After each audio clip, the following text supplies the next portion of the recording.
Hey there! If you love exploring Christian philosophy and theology, you're in the right place. The video's about to get started, but first, I want to ask you a question. Do you find the content I produce on this channel valuable? If so, here are some ways you can help promote it. The first is completely free. Give this video a like, comment, and subscribe to the channel. Second, consider doing a one-time donation, kind of like a tip. You can do this in the form of a super chat or super thanks below. Third, consider becoming a patron. Patrons get early access to videos, they get to be a part of a patron-only Facebook group we call TAC Academy, and patrons can participate in the book club that meets on Zoom once a month. The link to become a patron is in the description. Thanks to all my current patrons for your support. Enjoy the interview. Was Jesus able to sin? If not, then how could he be tempted? And if he was able to sin, then how exactly can he be divine? These are the questions we'll be talking about in this interview, and I'm very pleased to be joined for a fourth time by Dr. Timothy Pawl, a professor of philosophy at the University of St. Thomas and an expert on the doctrine of the incarnation. Welcome again, Dr. Pawl. Well, thank you very much for having me. Yeah, I had to catch myself there. This is the fourth time. And every time it's on a topic related to the doctrine of the incarnation. You're my go-to guy on this one. Who is the person you've interviewed the most on your show? That would probably be Andrew Moon. Okay. And how many times do you think I think he's at 8, Jeepers. possibly 9. Settle down, Andrew. Yeah. Okay. Yeah, since he's had a child, he's been too busy to come back on, though I've wanted to have him more. He's really good at doing these interviews. All right, well, you have published an essay in a book. Let me pull that up. Mm-hmm. Yes. Impeccability and Temptation. This is by Routledge, and you have contributed chapter 5, Conciliar Christology, Impeccability and Temptation. And it deals with this question of if Christ is impeccable, that is, he cannot sin, then are there any problems facing that thesis? So I thought we could just work through this essay that you wrote, and by the end, I'm going to ask you again to summarize. So was Jesus able to sin? And you can give your short, pithy answer. How about that? Okay, I'll try. Yeah. All right. So let's talk first about impeccability. In the paper, you talk about the impeccability thesis. What is that? Yeah, the impeccability thesis is the claim that Jesus was unable to sin, or he couldn't have sinned. All right. Nice and simple. Can't sin. Mm-hmm. He couldn't have sinned. All right. Now, before we talk about the problem with that, from my understanding, you said that's the traditional view throughout church history, that he was impeccable. That's correct. Yeah. You find it in some of the early councils expressed. You find it in many of the fathers expressed. You find it in people who claim things like, well, Jesus is God, and God can't sin, so Jesus couldn't sin, which I think sounds to me like a fairly decent inference to draw. So if he's really a divine person, you wouldn't expect him to be able to do sinful activity. And that's, I think, the common consensus view of the church. Mm-hmm. All right. Now, in your paper, you lay out the argument, like a formal argument here, that shows the problem with the impeccability thesis, or at least the alleged problem with the impeccability thesis. So why don't I'm going to put that argument on the screen, and I'll read through each premise, and then we can go through it, okay? So premise 1 of this argument is, if a person is X, then that person is capable of sinning. And by capable of sinning, we can just shorten that to peccable. Premise 2, Christ is X. So 3, Christ is peccable. He's capable of sinning. 4, if a person is capable of sinning, then that person is not impeccable. And 5, thus Christ is not impeccable. Okay, so that's the argument to show that Christ is not impeccable. Now, you say in the paper that 3 and 5 are conclusions. So this is a valid argument if we're to show that if we're going to deny the conclusion 5, we have to deny either premise 1, premise 2, or premise 4. Am I getting that right? Nailed it. Yep, that's what I think. All right. So if I'll say one more thing and then we'll work our way through the rest of this argument. Sure. Based on my reading of the paper, you deny premise 1, and you also think premise 4 is false. So 1 and 4, but not 2. Yeah. Depending on, well, I guess, yeah. It's going to depend on what if you said Christ is a hot dog, then, yeah, right. that you might deny it then, but probably not going to deny 2. Okay. Right. So walk us through then the defense of these key premises that you want to deny, the defense of 1 and the defense of 4. Yeah, good. So the first thing to say with respect to that is just what do we mean by X? The X here is a variable, and so you can toss in whatever you want to. You could toss in hot dog, like you said, and then we'd all roundly deny 2.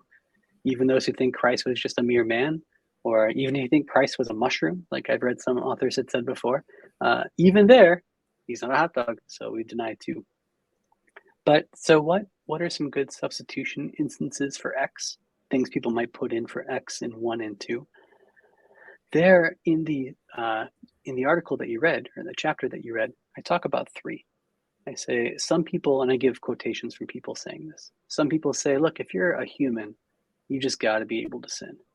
So being a human implies, as one would say, if you substitute human for X, being a human implies the person's capable of sinning. And a second view has said, well, just being free requires the ability to sin. It's not real freedom if you can't, in fact, sin. So premise 1 is true, they claim, when you substitute in human for X. And finally, a third, some people say, look, if you're tempted, it has to be at least possible for you to sin. You can't be tempted to do something if it's impossible for you to do that thing. You might also just, one last bit before we talk about those three views, you might also say too, it's not that Christ, on the traditional view, was human but unaware that he was human, or free but unaware that he was free, or tempted but unaware that he was tempted. So it's not only that the human here is X, it's that Christ is a human and he knows he's a human, or Christ is tempted and he knows he's being tempted. And so doesn't that add some additional strength, people might think, to the claim that being a human or being free or being tempted and knowing it implies that you're at least able to sin. It's capable for you to sin. So those are 3 things you might put in for X there. And in that chapter that you read, Jordan, in that chapter, I focus primarily on one of those 3. So I focus primarily on being tempted.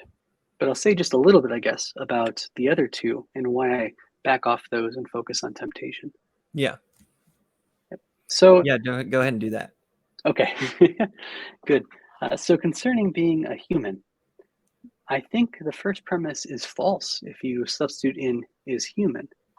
So for one thing, I think that there are in fact some people who are humans that are incapable of sinning anymore.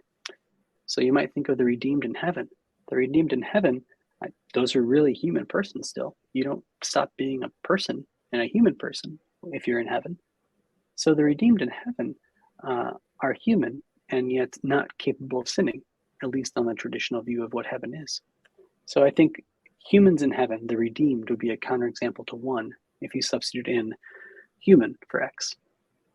And I think if you substitute in free for X, those same humans that are redeemed in heaven would count as counterexamples as well.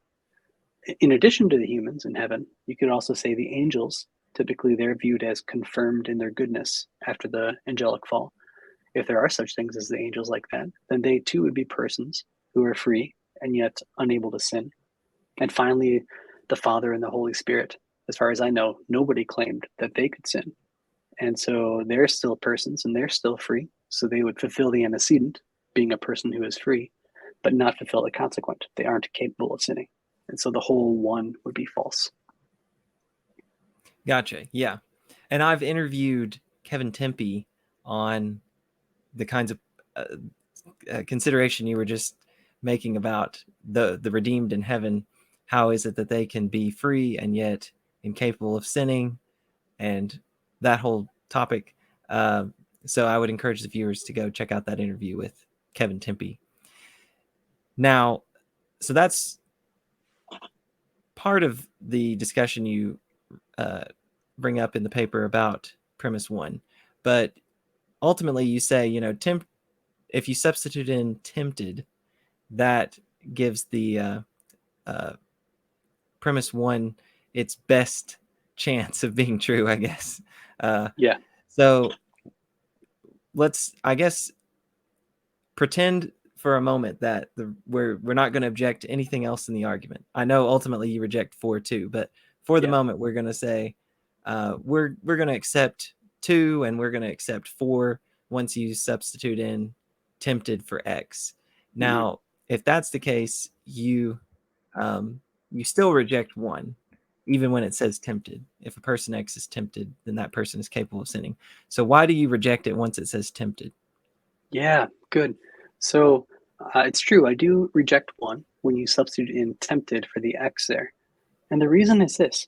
I think being tempted doesn't imply that you're actually able to sin. Or better, it needn't imply that you're actually able to sin. To think that, I need some sort of account of temptation that doesn't smuggle in or imply or entail that being tempted is sufficient for being able to sin. And I think there is such a view of temptation out there. In the chapter that you read, I talk about a psychological view of temptation, that is, a view of temptation drawn from psychological literature. And there, I give the following. I'll just read a quote from what I said in the paper there. But there, based on the psychological literature, I said temptation should be defined like this. Temptation, an effectively charged cognitive event in which an object or activity that is associated with pleasure or relief from discomfort is in focal attention, yet the object of the desire conflicts with the person's values or goals. Let me say, I'm not going to give the whole thing again, I'll just highlight the bits. It's effectively charged cognitive event. So it's, it's an event, cognitive, and it's not just merely thinking like 2 + 2 is 4. It's effectively charged. There's a feel to it, an urge to it. And it's toward an object or an activity that will either bring some pleasure, like eating the chocolate cake, or alleviate some discomfort, like lying about something that you did wrong so that you don't feel like discomfort of it. And yet the activity in question, eating the chocolate cake or telling the lie, is such that it's contrary to some goals or values you have. In the chocolate cake case, maybe your goal is some weight loss. And in the lying case, maybe your value is truth-telling or honesty. And telling the lie is in conflict with that goal you have of being an honest person. So I think if you understand temptation in that sense, the sense I just described, we can see that it doesn't imply sinfulness. I mean, the possibility of sinning. After all, there are many times where we do use the word temptation to mean drawn toward a thing that's contrary to my goals, but not really sinful. Like if I am trying to lose 10 pounds and someone offers me some cake, in a typical case, it's not sinful for me to eat the single piece of cake. I mean, there's ways of sinning while doing it, right? I can eat mine, then eat yours too, and there's a lot of ways I can sin in doing it. But just a typical case of being offered cake and accepting it and thinking the whole time, man, this is really against my goals. I really didn't want to be doing this. That's a case where we really do think maybe you're tempted, and maybe in that case you lost the temptation battle, but it's not a sin. So it strikes me that temptation in and of itself doesn't require the ability to sin on the part of the person involved. But if that's the case, if temptation doesn't require the ability to sin on the part of the person involved, then premise 1, with the temptation inserted in, would be false, because it says that being tempted does imply the capability of sinning.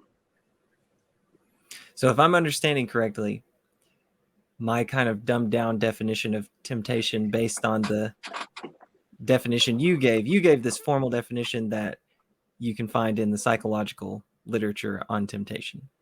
But it sounds like it's the basic idea is if you're tempted, then you are pulled toward, you say effectively charged, but it sounds like you have this pull toward something that is contrary to your goal. Mm-hmm. So you've got some goal in mind and you're pulled towards something that would go against that. Now, doesn't mean that you automatically give in to that temptation, but if you're pulled towards something that's contrary to your goal, then you're being tempted. Is that the basic idea? That's the basic idea. Yep. Right. Yep. And so in the case of Christ, I'm thinking of the temptations that he experienced. So one would be, so he's in the middle of a fast and he's tempted with bread. Now, Mm-hmm. eating bread is not a sinful thing in itself, right? Now, Yep. maybe if one promised God that one wouldn't eat the bread, or perhaps even if Christ promised himself, I won't eat the bread, then to eat the bread then would be to break the promise. Yep. Right. But if he's pulled toward eating the bread, but doesn't eat the bread, because that would be contrary to his goal, then he's experienced temptation, and his pull toward the bread was not sinful. Am I getting the basic idea right? So he would be tempted, even though in that case it wouldn't be a sin. Mm-hmm. Yeah. Yeah. Help me out. I think that's right. Yeah. He'd be tempted, and it wouldn't be a sin to have been tempted. And it doesn't require him to have the ability to do it. I think a better thing to look at, I like the example of the bread, but as you point out, making the rock into bread and then eating it, there's no sin involved in that action, unless he has a promise we didn't know about. If you switch to the one where Satan says, fall down and worship of me, and I'll give you all these kingdoms, well, there you're like, boy, golly, probably shouldn't fall down and worship Satan. Especially if you're God, you're well aware that worshiping Satan is not the thing to be done. So what to think there? Well, the thing that's pulling him isn't that he has a super urge to worship Satan. That's not what's pulling Christ there. The thing that's pulling him is he's, by justice, he's owed the homage of every human on earth. I mean, the right person to receive that sort of adoration and rule over all of creation is him. And so the thing that is pulling in that situation is just getting his just desserts. Like, it's really what he is owed. He's owed all of our adoration. So I think that's the thing that was enticing to the Lord in that situation, getting the thing that he's owed anyway, and that he came so that every knee would bow to him. So that's what's enticing to him. But I don't think he had to be able to actually do it in order to feel the enticement of the good that's promised as a result of doing it. So even in that case, so we would say, yeah, because that meets the definition of temptation that you gave. Mm-hmm. Even though that one would be an example of a sin that he's not pulled toward. I guess that might be relevant. He wouldn't be pulled toward worshiping Satan. That's right. Which would be sinful. He's pulled toward this other thing that isn't sinful. So I guess so long as he's pulled toward something that isn't sinful, then you have an example where he's tempted. Now, yeah, I'm imagining like a case where, so would he be incapable then? I'm curious. Would he be incapable of experiencing a pull toward something that is sinful? At least under the aspect of being sinful, he would be. Yeah. You can draw a distinction between what some have called innocent and impure, or pure and impure temptations. But the idea is pretty clear. There are some things you're tempted toward that have that the mere temptation of which doesn't evince a corrupt nature in you. It doesn't show you're vicious for having that temptation. And I bet you could think with very little effort of some things that if you feel a temptation toward that, the very act of having that temptation evinces some vicious state in you. Like, a man with that sort of temptation is already having a bad state to get him into that sort of state of temptation. And he couldn't have any of those. He could have the innocent ones, but not the impure ones. Gotcha. Yeah, this is closely related to an interview that I did. I'll mention this again at the end. An interview that I did with Adam Pelser, where he talks about the possibility that Jesus grew in virtue. He never sinned, but he grew in virtue throughout the course of, I guess, before the cross. So leading up to the cross. Yeah, so I guess in that, I'll say one more thing, ask one more question about this first premise, and then we can move on to premise 4. So obviously, in Christian tradition and also the scripture, Jesus says that if you I'm picking something, so if you hate your brother, say, or then you've committed murder against him, or if you lust after a woman, you've committed adultery with her in your heart. Okay, so those are things that it's not even that you've acted on them. It's not like you've gone out and murdered your brother or you've gone out and committed adultery. It seems like an internal thing. Now, on this view, he couldn't be pulled, on your view, he couldn't be pulled toward lust. Not even that he had lust. It's just he couldn't even be pulled toward imagining something, or he couldn't be pulled toward hating his brother. Am I right? So, okay. I think I just wanted to that's make right. sure I understood your view. If conditionally, if the thing that he's pulled toward is itself sinful, intrinsically so, like rape would be intrinsically sinful, and so anybody who feels an inner inclination not to merely the sexual act, but to this particular, I'm sorry to be so forward, but just feels to want to rape somebody, that itself, I think, would be evincing an unjust or a vicious character trait. And so you couldn't have any of those sorts of intrinsically evil temptations. Gotcha. All right. So now let's shift to premise 4. So this one says if a person is capable of sinning, peccable, then that person is not impeccable.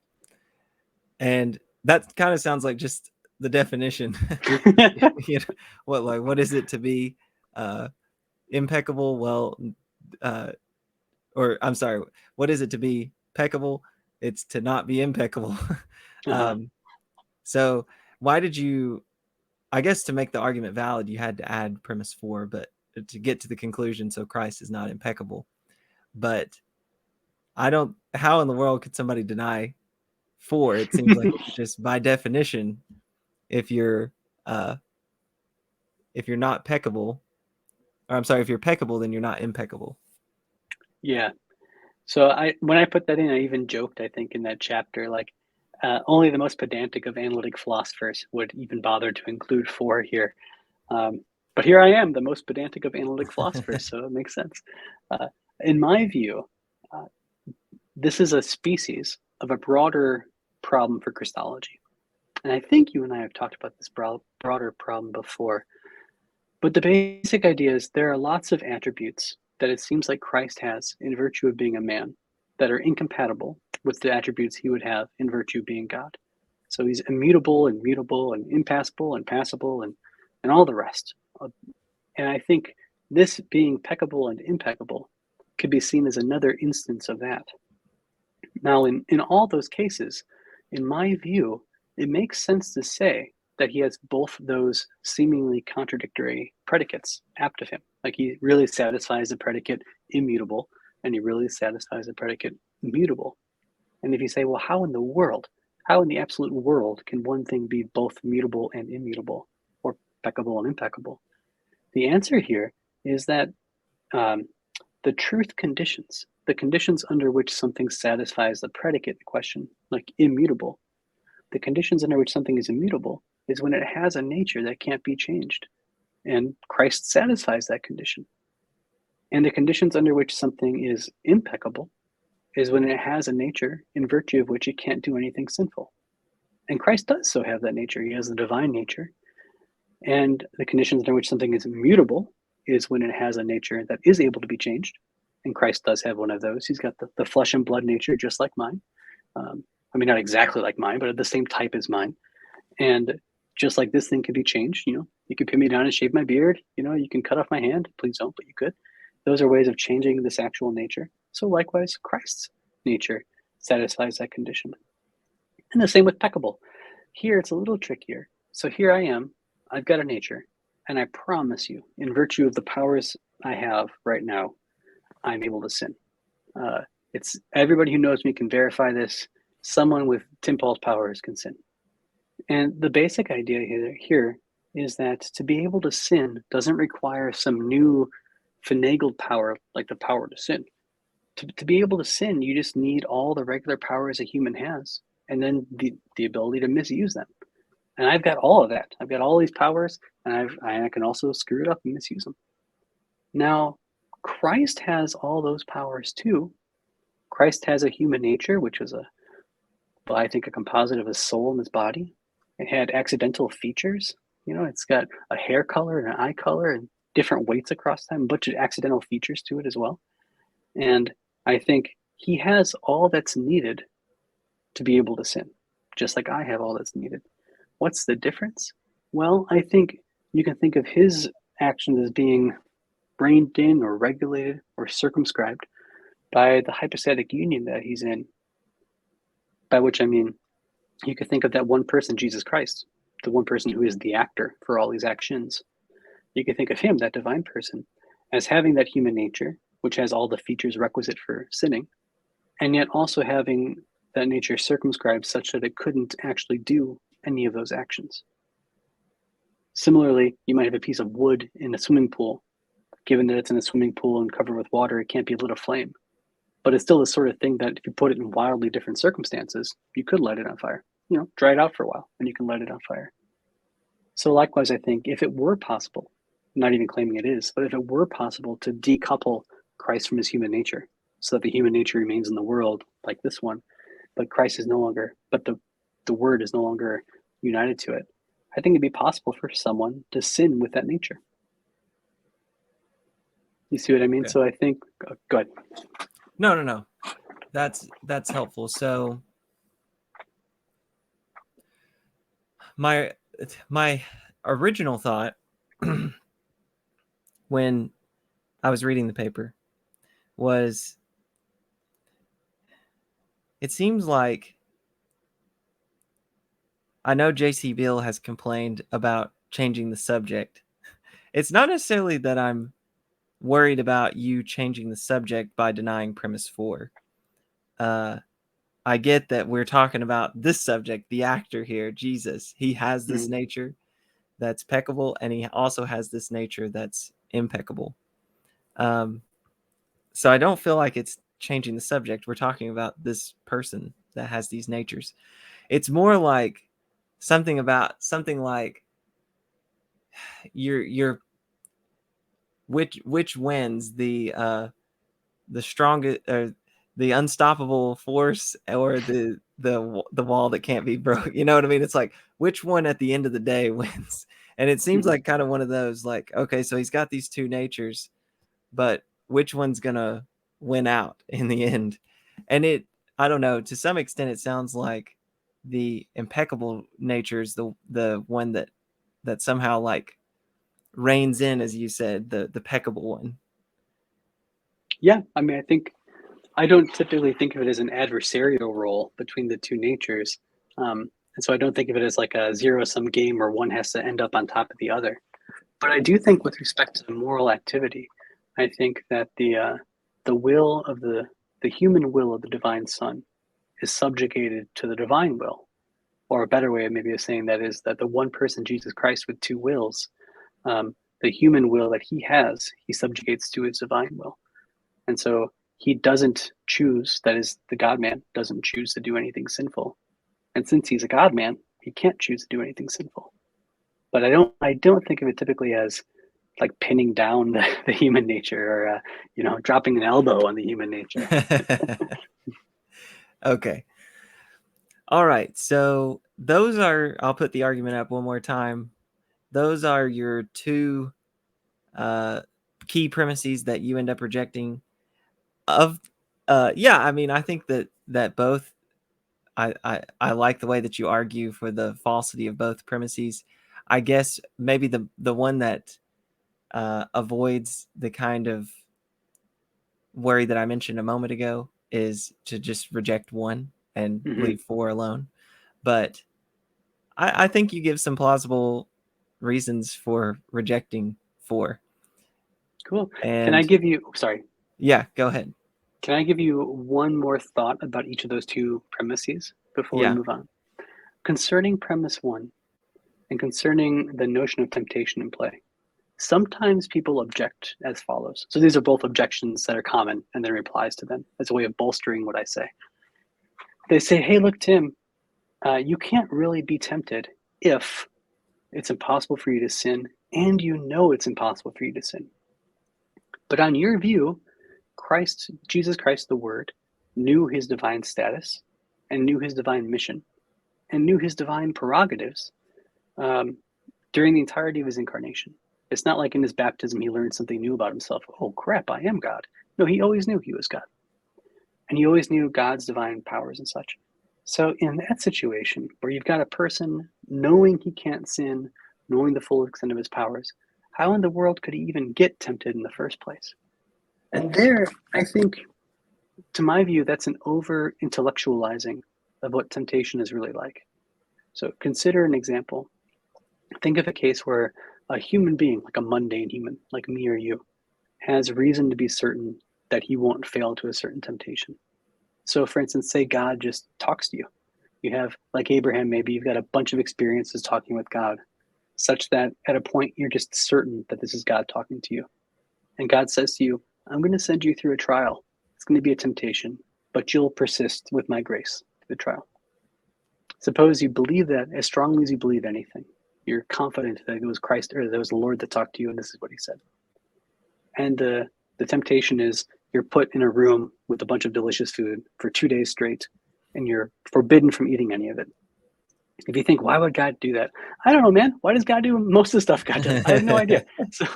But suppose he puts you in that room and you're in there and, you're sweating and you're salivating and people who love you are saying, come on, Jordan, it's not a big deal. You're wrong. God didn't say that. And people who hate you are like, Jordan, you should definitely eat some of that chocolate cake. Look how good it smells. Now, in that situation, you're confident you won't sin because you're confident the Lord told you such, and the Lord is not a liar. And yet, you're still certainly going to feel a strong appetitive pull towards something which is contrary to your goals and your values. You're going to feel a strong pull to do something that you know the Lord doesn't want you to do. So I think for those who say, if you know you can't sin, you can't be tempted, I think that's an overstrong notion of the intellectual power we have. Temptation can come even when you know it's awful. In fact, oftentimes, if you're an addict, you know this is awful for you. Objectively, you know this is a terrible idea, and you just can't stop yourself from doing it. So I think knowledge that it's impossible that you couldn't do it is not a good stopper for temptation. Yeah, I'm really glad you mentioned that. I remember reading that in the paper and thought that was a really good thought experiment. Good. You said you wanted to say one more thing about 4? If I could. Yeah, go ahead. Yeah. So concerning 4, just some motivation for the way I approach it. So I want to affirm the stuff taught in the first 7 ecumenical councils. That's from First Nicaea in 325, from which we get the Nicene Creed, to Second Nicaea in 787. Those are the councils that both the Eastern Church and the Western Church have unanimously, well, that's too strong, but for the most part, throughout all of human history, that's false too, since that time have affirmed to be true. Even after the schism between the East and the West, those 7 councils have been held as bedrock. And also for many mainline Protestant, like the Lutherans, the Anglicans, the teachings on Christ in those councils are taken to be bedrock. But the teachings on Christ in those councils say that one and the same person was killed and incapable of death. And they say that one and the same person is passible and impassible. And so when you see those two things said together in the same sentence sometimes, passible and impassible, you think, what in the universe? How could these two possibly be true at the same time? What you have to do is you have to deny the equivalent of 4 for all of those. So 4 said about passibility would be, if a person is passible, then that person is not impassible. And you have to deny that if you want to accept the traditional teaching about Christ in the church councils. So it's from that perspective that I get the locomotion started to try to find a way to deny 4 and all its parallels with all the other predicates. So I just say that it's a way of motivating why I think denying 4 is pretty important too. Yeah, well said. And people can go and check out my interview with you where you lay out your view in particular in more detail. Mm-hmm.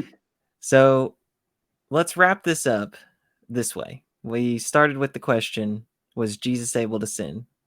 I don't know if you can do this in 60 seconds, but if you Oh could, boy. in 60 seconds, somebody was like, hey, Dr. Pawl, I only got 60 seconds before I have to get on this bus, and I've got this pressing question. Was Jesus able to sin? What would you say? Do you have a clock that's going to count down on the No, screen? I don't. Okay. I don't. All right. Was Jesus able to sin? Short answer, Jesus is God. God can't sin. Jesus was unable to sin. Slightly longer answer, there's a sense in which you can say Jesus had all the powers relevant for sinning because he had a full human nature just like me and you. And we have the powers requisite for sinning. So he had those too. So there's a sense in which you can say any power you need to sin, Christ had that power too. And if that's all you mean by able to sin, just has a powers requisite for possibly doing sinful things, then okay, you can say that he was able to sin in that attenuated sense. Nobody take that first clip and take out that attenuated sense in it because it's all part of a puzzle. But even still, even though he had those powers, they were circumscribed by the fact that he's a divine person, and it's the divine person acting through the human nature. And anytime a divine person acts, it can't be a sinful act. So he couldn't sin in that respect. All right. Well, I really enjoyed this discussion. You helped me think more clearly about this question. I enjoyed reading your paper, and I'll encourage you, the viewers, please go check out the description of the video where you can click on the link to the book that I mentioned. I'll put it up once more. Here we go. Yeah, Impeccability and Temptation. It's chapter 5, Conciliar Christology, Impeccability and Temptation. So go and check that resource out. Also, go check out my interview with Dr. Adam Pelser on whether or not Jesus could grow in virtue. It's closely related to this topic. And check out my interview with Dr. Pawl here, where he lays out his view on the incarnation in more depth. All right. Thank you, Dr. Pawl, once again. I really enjoyed it. Yes. Thank you very much, Jordan. It's good to be here. I hope to come back 5 more times so I beat that Andrew Moon fella. Sounds good. And thank you all for watching. Keep exploring Christianity.